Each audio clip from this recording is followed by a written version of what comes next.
আমার ছেলে 2008-এ মারা গেছে। যেদিন মারা গেছে তার 6 দিন পরে আমার ইউরোপ সফর ছিল, এন্টার ইউরোপ।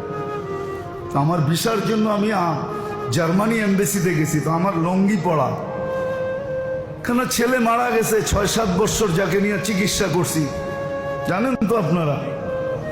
বাংলাদেশে ব্যাংককে প্রথম ছেলে, মনটাও ভালো ছিল না, থাকে কি করা।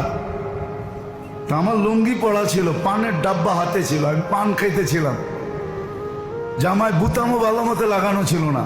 আমি যখন জার্মানি এমবেসিতে ঢুকি তো যারা বৈশা আছে ভিসার জন্য সবাই আমার দেখা খিলখিলায় হাসা দিছে যে দেখো মোল্লা এসে, চেহারার অবস্থা কি, এ আসছে জার্মানির ভিসা নিতে, তাও সেনজিন। তা আমি কাউন্টারে যখন দাঁড়াইছি তো মহিলার অনেক গয়না পড়া ছিল, যে আমার ইন্টারভিউ নিতেছে, অধিকাংশ গয়না কালো।